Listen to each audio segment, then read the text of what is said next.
Hey everybody, it's Karina with Karina Loves to Plan. Thank you for joining me in my little corner of the internet where I'm going to talk all things planners, fountain pens, and fountain pen inks. Today's discussion is going to go over my 2025 planner update, I guess. I want to take a look at my planner journey for this year in preparation for showing you my 2026 planner lineup, which is going to be the next video coming up here. But I wanted to take stock of how 2025 went for me so that you could kind of have a better understanding of why I chose my 2026 planner lineup that is coming up. So here is what I started 2025 with, except there is one missing and I actually can't find it anywhere. And that basically shows you how much I used it. All right, let's get started.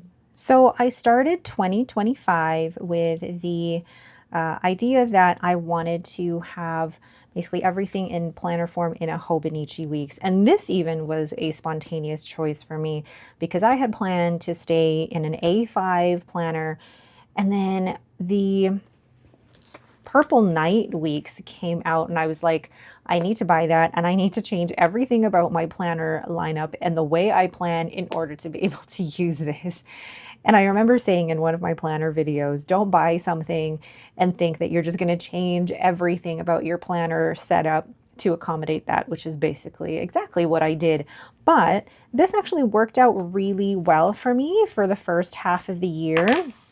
And this is a cover from Bujo Planner, which I loved the credit card pockets. I love how soft and supple this leather is. It's just beautiful. And I loved being able to basically stick this in my bag and go. Not saying that I went out of my house very often. I work from home, so I don't leave the house often. That sounds awful. But it just made it easy to have everything in one spot. So I was able to add stickers in here. I did some habit tracking of my no stationery spend in the yearly overview. I used the yearly overview here to track appointments and vacations and things like that. And then I used the monthly view for social media planning, which was not, I didn't change the way that I planned for this. This was how I was using my monthlies anyway, but I felt like it was a more efficient use of the space because I didn't have so much space left over like I did in an A5. But as you can see, I used this all the way up until August. And then September, I put stickers in here, but I didn't really use it. And you can also see there's some bleed through on this Tomoe River paper as well. And then we go into our weeklies, and I started using this, basically a year ago, because I started this November 25th, and I loved it.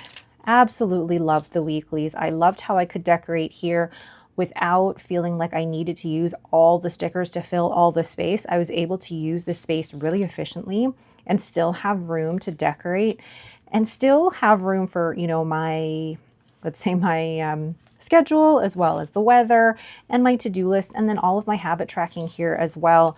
So I loved using the week's layout because I felt like it was a really great use of space, but also I didn't feel this pressure to use tons and tons of stickers. But I still had enough room to place like one really large sticker in there for decorative purposes. And I really loved it. I used this all the way up until, where's my last spread in here? I think my last spread, yes, was this one, the last week of July. So July 21st to 27th. And then I switched over to Passport, which, where is that one? Hold on. I don't know what it was, but I decided to try the Passport layout just to see if it's something that would be beneficial for me, or it's not even in here.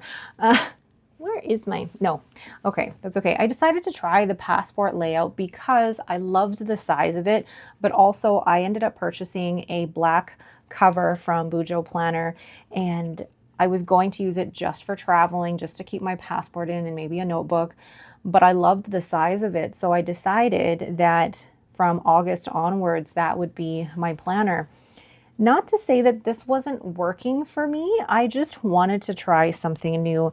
And I think sometimes when people do switch up their planners mid-year, they kind of see it as, well, no, me personally, I've always stayed in one planner for 1 year. And in the last couple of years, I've done like a planner switch during the middle of the year. And in previous years, I would have been like, no, you have to stay in the whole book the whole year. But this year, I'm like, no, I'm going to give myself permission to try different things. And I also feel like I've been influenced a lot by my friend Katie, who is the planner switcher queen at heart. She really likes to have that flexibility of being able to switch between different layouts, different planners throughout any time of year. So I felt like I had a good support system there as well. But then in the back of the planner, I wanted to make sure I used all of those pages here as well. And I used them as kind of little daily, I don't know, a daily list of things that went well that day. It was kind of like a little journaling, I guess, in the back. And I thought like these spreads looked really cool. I loved being able to do them. And sometimes I decorate 1 page for 1 week, or depending on the week, 2 pages for a week. And it really allowed me to do some really quick bullet journal. Well, I say it is bullet point journaling, and be able to use up more stickers. I think my plan at the beginning of 2025 was just to use up as many stickers as I could because I have so many. But what I ended up finding with this is that I also started to kind of get, I got a little tired of filling out the back. While it was really fun, it wasn't something that I always turn to on a day-to-day basis. But also I found that when I journal, and then when I'm done with the journal, I don't really, once the year is done, go back and read through it. And for me, that's also the fun part of journaling, is to be able to go back and read through your entries. And knowing me, I probably wouldn't take the time to pull this out and read through this again. But I also felt like I was double journaling because I had this, and my 5-year journal. So it was a lot of journaling that I was doing that was almost doubling up on itself. And while this was great and I was able to use up so many stickers, and I love the way this looks, really love how neat this looks, and how, yeah, you could see by June, I was just losing the love for it, and I didn't even complete it after that into July. So it was one of those things where I really started the year off with great intentions for this, and the weeklies worked out really well for me here. But with the weeklies, I just wanted to try different size, something new. And then the journaling in the back, again, while great in practice, and some weeks looked amazing in practice, I did just kind of get tired of it. So that did not work out. And as you can see, I ended up switching to the passport planner for the rest of 2025. And then I won't actually cover this one yet, because that's actually part of the pile of things that worked out. One of the other things that didn't work out for me for 2025 is this. This is part of a passport notebook from Planner Monkey Co. that I had purchased, and my intention with this was to do daily gratitude. And gratitude was also going to allow me to use all the stickers that I had and list 3 things that I was grateful for. And unfortunately, sometimes the ink wasn't really great on this paper, and I loved being able to decorate each of the pages.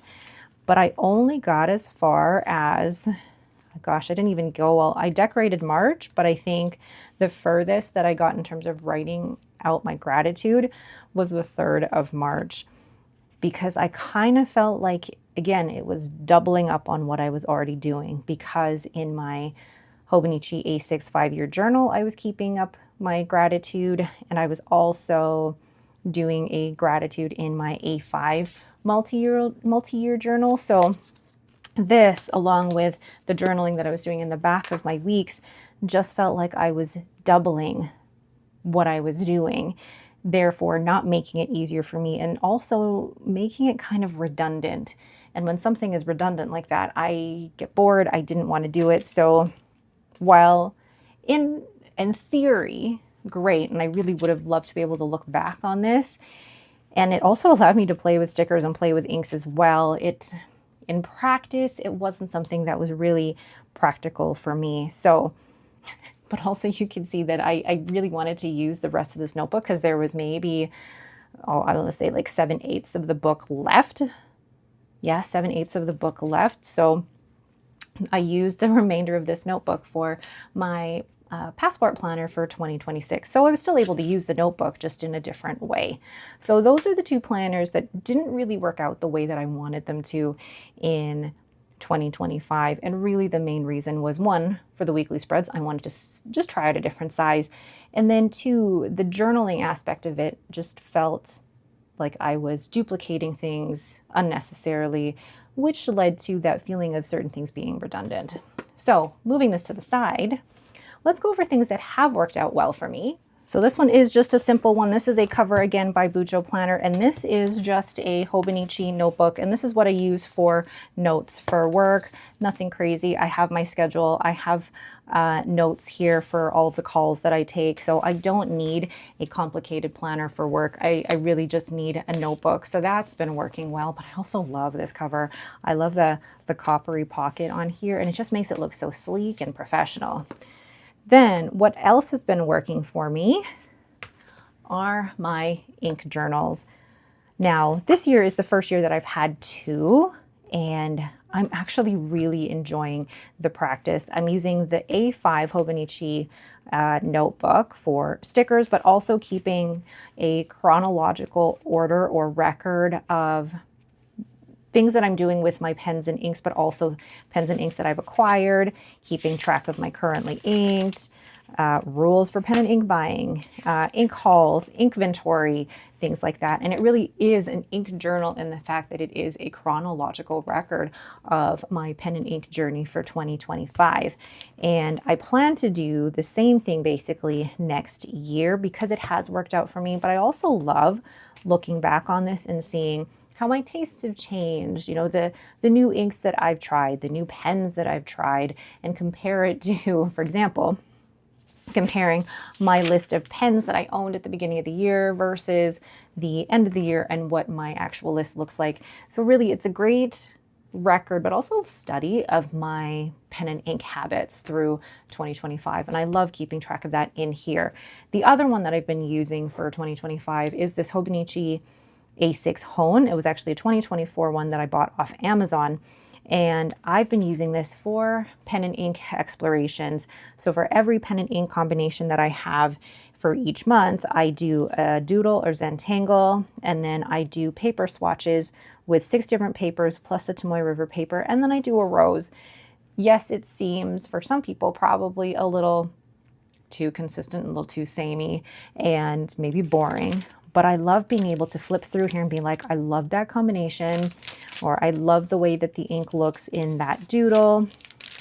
And it's just so fun to see how the ink reacts on different papers, the doodle, and really it's just a fun little art project that is all in here. Look at how much this hone has chunked up this year, and it's just been such a fun little project for me. I'm probably going to continue this again into 2026, but just in a slightly different form.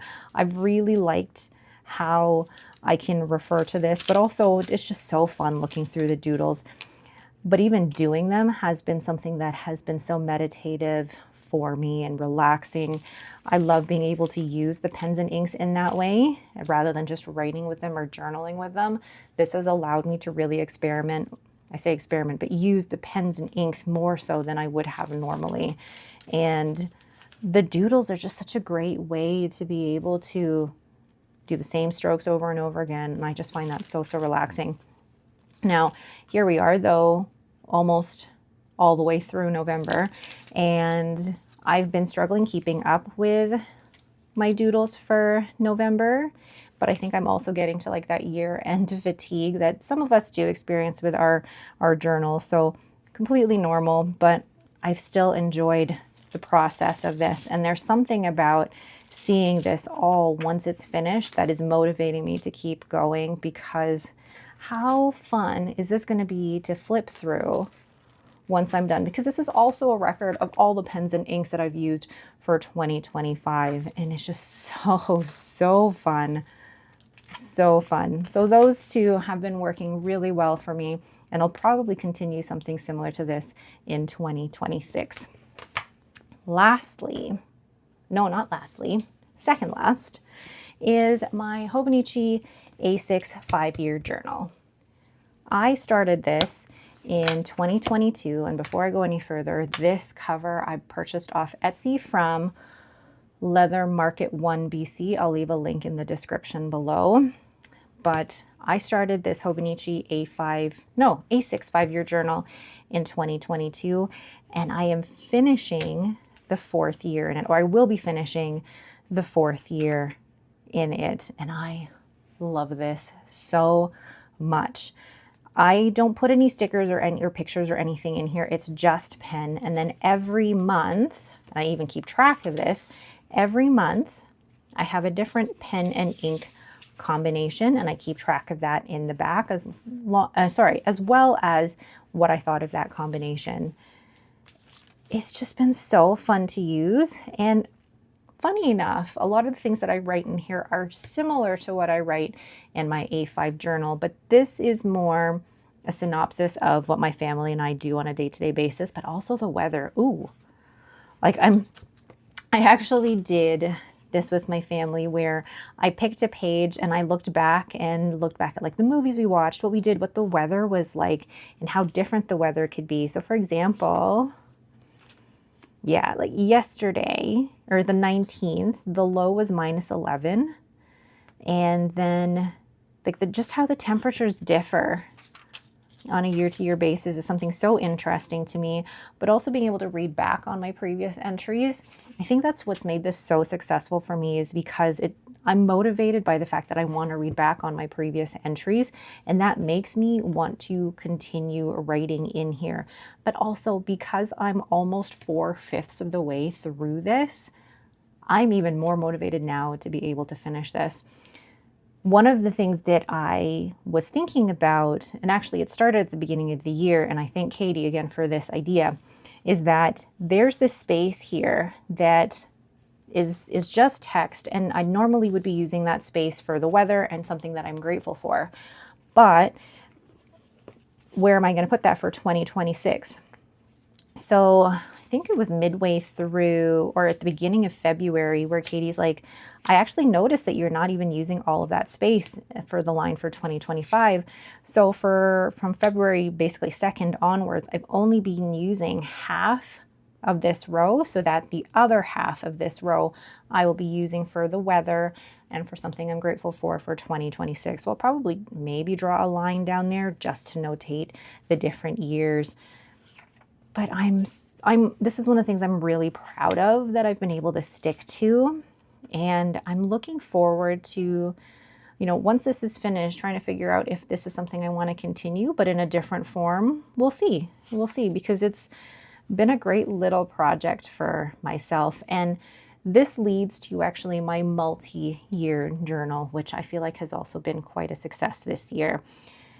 One of the major things that I find when it comes to journaling is that once the year is done or once the book is done, I put it away on my shelf, but I don't ever pull them out again.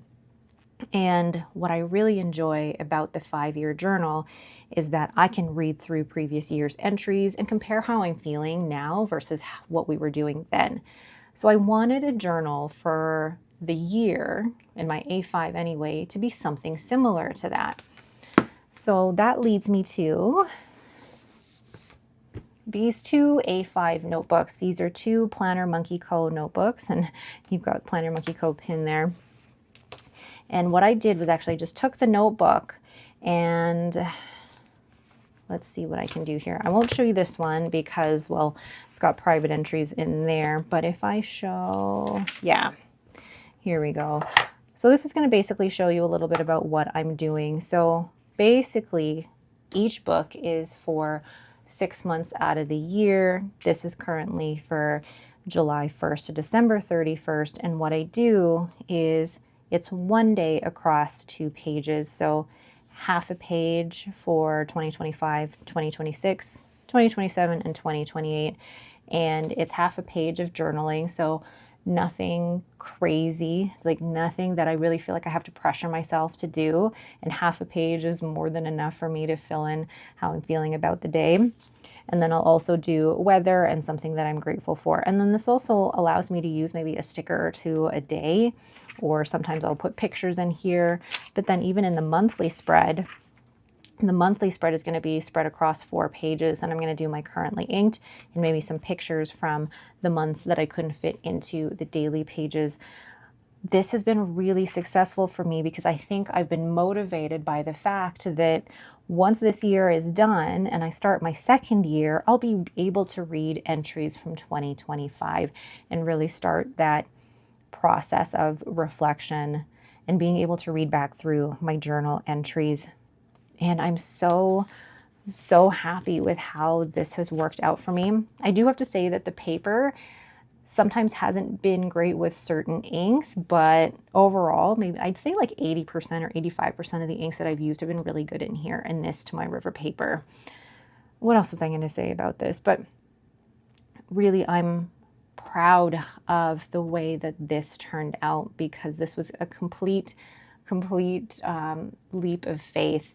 And that if it didn't work out that first year, well, then what was I going to do with all these extra pages or all that extra space? But I'm really glad that this has worked out the way that I wanted it to. And I'm looking forward to using this again in 2026. So with all of that said, 2025 started with quite a few. And it's funny because I think back to when I first started my planner and journaling journey back at the beginning of 2017. I had 1 mini happy planner. By the end of that year, I had 2. And here I am with, I count this as 1, but it's 2 notebooks. 1, 2, 3, 4, 5, and then my passport planner. And it works out for me well. It's sustainable for me. It's not something that I feel like I have to work on or do, or I feel like I have to complete because of content or social media or anything. These are all things that are part of my day-to-day. There are going to be days where I do fall behind in my 5-year journal or fall behind in my journaling, but I still give myself space to be able to catch up and be able to, still keep that as current as possible. But overall, I think 2025 has gone well. Even if I did change planners mid-year, even if I stopped a project a quarter of the way in, not even a quarter of the way in, that's what the whole journey of planning is. Not everything is always going to work out the way we want it to, especially since much of what we choose for our planners, those decisions can happen in August, September, or October, way before the year even begins. So things can change and things ebb and flow. And I think it's okay for us to say, this setup isn't working for me. I'm going to try something else. And that's absolutely okay. But if you're the type of person who's been able to make like one system work for a whole year, then that's amazing too. All right, so that is my 2025 planner update, and that was a lot of talking, and I appreciate you all listening to me. Oh, thank you so much, and if you like more videos like this, don't forget to hit that like button and to subscribe. But my next video coming up is going to talk about my 2026 planner lineup, so stay tuned. Thanks again, and have yourselves a great day.